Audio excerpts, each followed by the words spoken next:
Assalamualaikum warahmatullahi wabarakatuh. Sampurasun. Bismillah.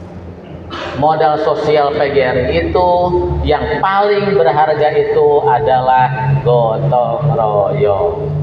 Jadi ini depannya nanti akan kelihatan, oh iya itu adalah sekretariat PGRI. Tempatnya orang-orang berpendidikan, tempat orang-orang yang menyemai benih-benih karakter baik. Sekretariatnya hebat, hijau, bersih, mencerminkan peradaban yang linuhung.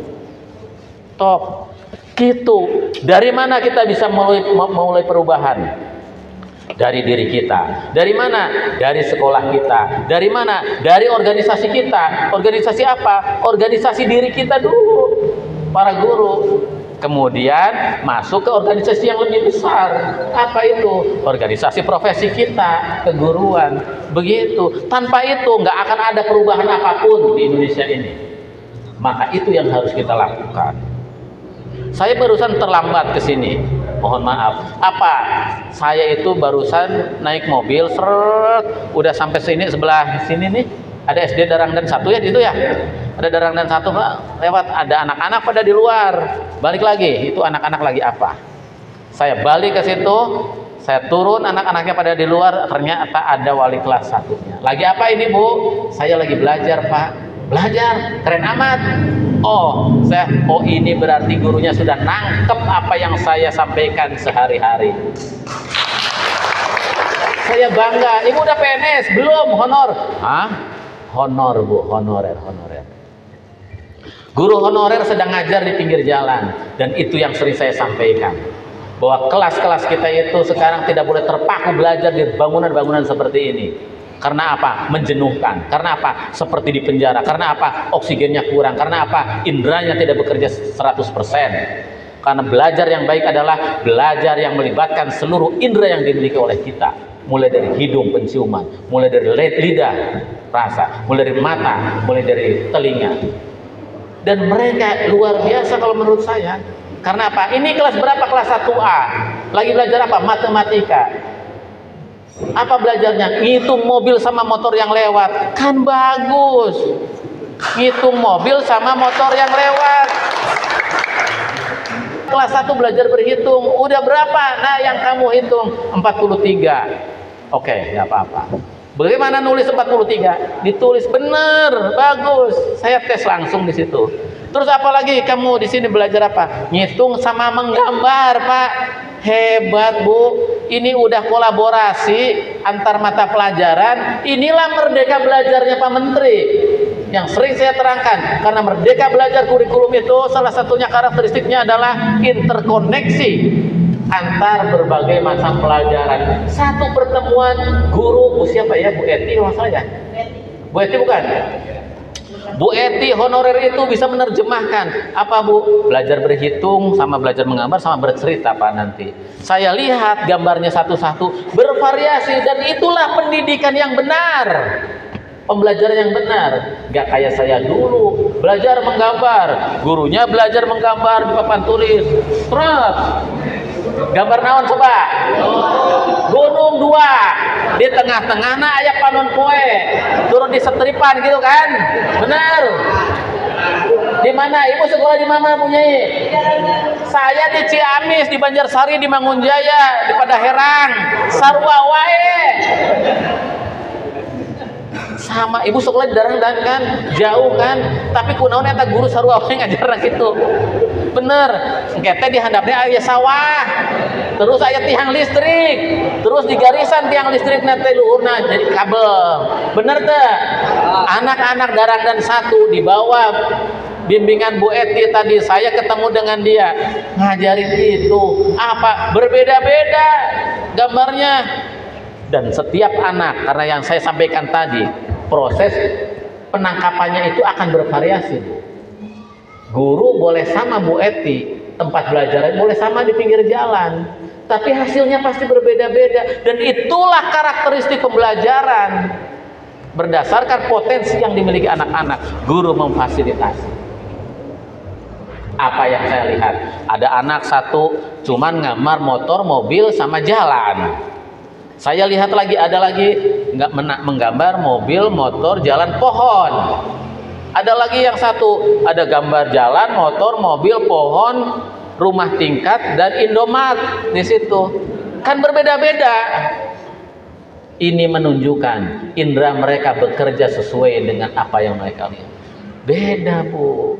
Jadi henteu gunung dua jeung panon poe hiji terus jalan. Itulah pembelajaran interkoneksi antar mata pelajaran. Dan Bapak Ibu, ini yang saya inginkan, kebangkitan guru-guru Purwakarta dimulai dari sini. Didorong oleh siapa? Oleh PGRI. Karena apa? PGRI. Karena PGRI berfungsi meningkatkan kompetensi profesionalisme para gurunya.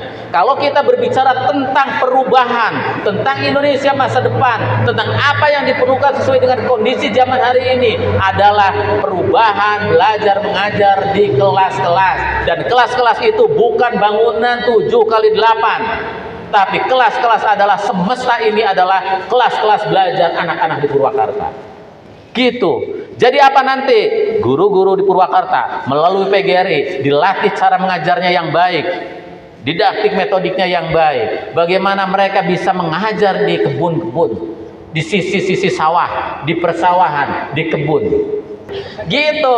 Jadi apa? Saya nitip melalui rapat kerja ini, bagaimana kita memulai perubahan dari cara kita merubah cara berpikir, gitu ya, cara bersikap, dan cara bertindak guru-guru. Tanamkan kembali kepada mereka semangat untuk belajar, untuk mengajar juga anak-anak mereka di kelas-kelas, gitu. Karena apa? Perubahan itu hanya akan terjadi apabila terjadi perubahan pola pikir, open mind, dibuka pikiran guru-guru kita. Jadi jangan lagi datang ngajar, buka buku paket jika zaman baheula nih. Zaman ayeuna geus zaman 5.0, 4.0, ngajar masih didikte. Guru PGRI nggak boleh ada lagi yang seperti itu.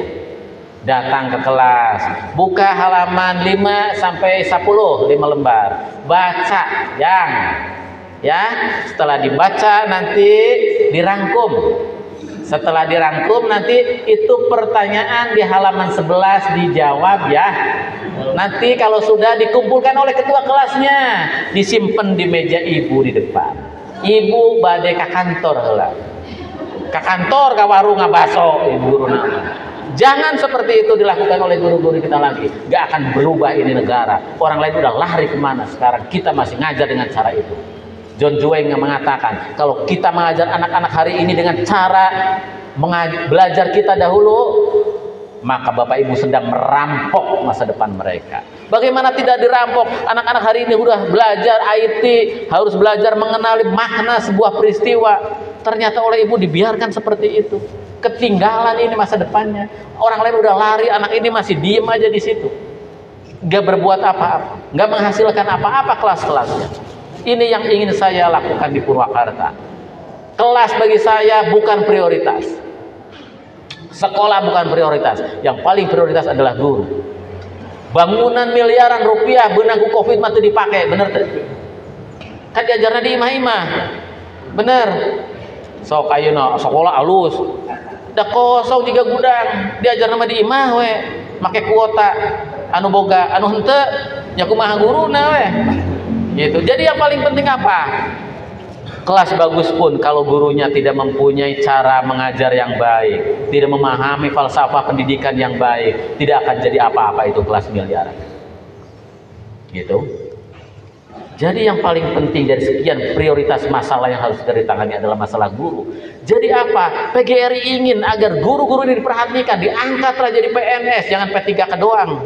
P3K henteu, PNS henteu, tungtung nama. Kan gitu ya. Jadi apa? Seharusnya pemerintah pusat itu mempunyai pikiran seperti ini. Memprioritaskan guru. Karena guru kunci utamanya. Dari sekian sistem pendidikan itu guru di titik tengahnya. core bisnis utamanya itu guru pendidikan itu. Di dalamnya sekali adalah murid. Gitu. Kan nggak akan ada makanannya, kelas bagus, gurunya nggak ada. Kelas bagus, gurunya ngajarnya nggak bagus. Nggak akan jadi apa-apa. Karena guru. Ayeuna zaman Covid kan kumaha guru tungtungna. Guru yang merekayasa pembelajaran seperti apa yang baik. Mereka yang tidak punya kuota, mereka yang tidak punya laptop, mereka yang tidak punya HP, mereka harus tetap dilayani pembelajarannya. Guru-guru yang baik akan bisa melakukan itu, tetap bisa melayani pembelajaran anak-anak dengan baik. Dan ini menjadi tantangan besar kita, PGRI. Jadi kunci utamanya di mana? PGRI harus terus mendidik para gurunya, membuat guru-gurunya belajar, membuat guru-gurunya menjadi para pembelajar. Karena apa? Wahai kaum guru semua, bangkitkan rakyat dari gulita itu teburnya, dari kebodohan maksudnya. Bangkitkan rakyat dari gulita, kitalah penyuluh bangsa, membimbing melangkah ke muka. Itu. Kitalah penyuluh bangsa. Bisa jadi penyuluh bangsa lamun ayana, lamun naon, lamun aya suluhna teh naon ilmu. Penyuluh urang rek mematahan batur bisa naon? Kudu aya nu diajarkeunana, kudu aya cara ngajarna. Kara bisa menjadi penyuluh bangsa. Gitu. Membimbing melangkah ke muka menuju peradaban baru yang sesuai dengan kebutuhan masyarakat, diterima oleh masyarakat, saur pawagi emang tadi. Tapi yang paling penting adalah bagaimana menyadarkan para guru, memahami profesinya, apa yang bisa dia lakukan, gitu. Kan kita teh harus jadi apa tadi, secercah, bagai secercah cahya, bagai sebutir embun, dikala alam gelap bumi gesang. Nah, ayeuna aya kegelapan, gelap Bu ayeuna. Diajar henteu, nonton wae, entertain. Emang bukan ke abad kegelapan, apa kegelapan eta teh? Budak can waktunya nyowo HP, geus nyowo HP. Dipake ABCD. Emang enggak gelap, kegelapan Bu. Budak itu produktif tapi konsumtif. Jadi ini tantangan juga buat Bapak Ibu guru nih di rumah. Kalau Bapak mau didik anak-anak orang lain, didik anak Bapak Ibu sendiri. Praktekkan cara mengajar Bapak Ibu di rumah. Bagaimana anak Bapak Ibu menghadapi HP, menghadapi TV, menghadapi waktu-waktu kosong. Pendidikan karakter oleh Bapak dan Ibu diterapkan di sekolah-sekolah. Apakah Bapak Ibu bisa menerapkan pendidikan karakter itu di rumah Bapak Ibu sendiri? Untuk siapa? Untuk anak Bapak Ibu sendiri. Itu. Jadi rumah itu laboratorium Bapak Ibu. Terapkan itu, lakukan itulah. Maka sekolah-sekolah kita harus memutus ketergantungan ini dari cengkraman kapitalisme. Jika ada cengek-cengek memang tong kudu meuli. Itu yang saya ajarkan lewat tatanen di Balai Atikan itu. Bagaimana anak-anak kita, guru-guru kita sadar kembali bahwa cabai tidak harus beli, bahwa cabai bisa ditanam di ember di dalam kamarnya. Kalau siang tapi dikeluarin karena kena matahari. Bahwa buruannya itu, halamannya itu bisa ditanamin tomat, cabai, surawung, sereh, salam. Jadi apa? Kita mulai semuanya dari sekolah. Kalau berbicara sekolah maka berbicara tentang guru. Kalau berbicara tentang guru maka kita berbicara tentang organisasi keprofesian kita PGRI. Maka apa? PGRI harus melakukan peningkatan kompetensi, lakukan proses-proses pembelajaran. Sekarang sudah terbuka zamannya, platform mengajar sudah dikeluarkan oleh Kementerian Pendidikan. Nanti itu guru-guru belajar cukup dari platform mengajar. Ayo, gitu. Platform mengajar ada aplikasinya. Jadi guru bertanya tentang apa ada di situ. Iya, tinggal buka. Artinya apa? Semakin canggih ini dunia. Inilah kodrat zaman menurut Ki Hajar Dewantara yang harus diikuti oleh kita para guru dan para siswa. Jadi apa? Kodrat zamannya sudah begitu, yang terus berubah, ikuti oleh kita. Kalau tidak, kita terlibas dan mati. Gitu. Ini yang harus kita lakukan. Jadi kodrat zamannya diikuti, kodrat alamnya diikuti. Nah, kodrat alam teh ieu tah, model darangdan dia lembur naon ya? Lembur, pilemburanana pertanian. Pertanian. Gitu. Kenalkan ke barudak pertanian, kodrat alamna pertanian, kodrat alamna laut, kenalkan laut, kodrat alamna industri pabrik, kenalkan dunia industri, tentang disiplin, kerja keras, menghargai waktu. Gitu. Kalau di pelemburan alam pertanian, menurut Ki Hajar Dewantara akan berhasil jika sesuai dengan alamnya, kodrat alamna pertanian. Maka ajarkanlah itu tentang pertanian, tentang rekayasa makanan harus jadi seperti apa kan. Saya beberapa waktu yang lalu ke Magelang, tukang jamur itu udah merekayasa produk yang luar biasa. Terus pergi ke Temanggung, ada papringan, kebun bambu, ada kebun bambu yang disulap menjadi tempat yang mengenakan. Didatangi menteri, konferensi internasional di situ, luar biasa. Datang lagi kemarin ke Bali, di situ juga ada pepaya, disajikan pepaya itu direkayasa menjadi makanan yang dijual di rumah makan, yang satu orangnya itu bayar sekitar 2.400.000. Satu orang makan 2.400.000, 4 jenis. Dan di sana salah satunya adalah pepaya yang disuguhkan. Pepaya yang direkayasa, dibulat, kemudian dikasih daun saledri, dikasih apalah gitu, pokoknya daunan dimakan. Dibuat seperti permen gulali, saat pepaya setelah dimakan. Apakah pepaya ada di sini? Banyak. Begitu? Apakah kita sekolah-sekolah kita mengajarkan itu? Belum, kecuali di Purwakarta. Tatanen dibalatikan mengajarkan rekayasa minuman, rekayasa makanan, rekayasa media tanam, rekayasa pertumbuhan, rekayasa pupuk yang dihasilkan dari mana? Dari alam sekitar kita. Dan itulah kodrat alam yang diajarkan oleh Ki Hajar Dewantara. Kita bisa berdaulat, bisa. Jangan sampai kita terus dijajah oleh asing. Hayang barang dahar masuk ke restoran Jepang, hayang dahareun masuk ke restoran Korea, anu disuguhkeunana gingseng Jawa, anu disuguhkeunana supa. Geus datang kadinya saurang 150 sampai 240.000 saurang. Geus diuk dina meja terus papasakan zaman Bu Ai, Bu Nyai nuju praktek baheula di sekolah PKK. Ya kan? Gimana bangsa kita mau maju? Dari situlah kita akan melalui perubahan. Sekolah-sekolah harus dikenalkan kembali anak-anak pada fungsi daun sereh itu untuk apa, cara tumbuhnya seperti apa, manfaatnya untuk apa. Jangan ngajarin yang susah dicerna oleh anak-anak dan tidak pernah bisa diaplikasikan dalam kehidupan sehari-hari. Akhirnya apa? Keluarlah sajak seonggok jagungnya W.S. Rendra tahun 70-an. Nggak terantisipasi sampai hari ini. Anak-anak yang sekolah melihat jagung molohok itu bisa jadi nanaon.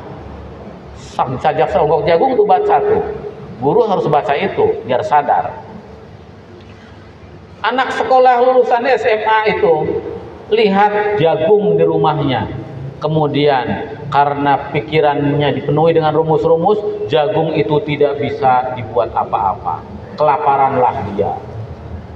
Tapi anak yang tidak bersekolah, karena setiap hari ia melihat lingkungannya mengolah jagung. Jagung bisa direkayasa, maka jagung itu bisa jadi produktif, menjadi maizena, menjadi kue, menjadi borok naon di apa naon? Lain no, jagung disepan terus aya ampasna. Anu diampasan. Hah? Jagung disepan, jagung geus kolot, disepan. Terus di anuan ampas tina kalapa naon? Urap jagong. urap jagung. Kan seonggok jagung itu, seonggok jagung di tangan anak lulusan SMA tidak menjadi apa-apa, tapi di tangan anak yang tidak sekolah, kenapa bisa menjadi maizena, bisa menjadi makanan dan bisa menjadi kehidupan buat dia. Ini tantangan buat kita. Karena apa? Anak-anak yang sekolah-sekolah itu tercerabut kehidupannya, sehingga ketika ia pulang ke desa-desa, ia seperti layang-layang yang melayang-layang tepuguh pacabakan rek nyabak naon rek sawah era, padahal itu dua era dah hirup didinya itu reka kebunan era. Tapi anak-anak yang tidak sekolah, kenapa mereka bisa hidup dan survive menghadapi kehidupan ini? PGRI bertugas memuliakan pendidikan ini melalui peningkatan profesi-profesi para gurunya. Gitu. Terima kasih, mohon maaf apabila ada kesalahan, ada kekurangan. Sehat terus, semoga PGRI bisa menjadi obor bagi masyarakat di tengah kegelapan. Terima kasih. Wassalamualaikum warahmatullahi wabarakatuh.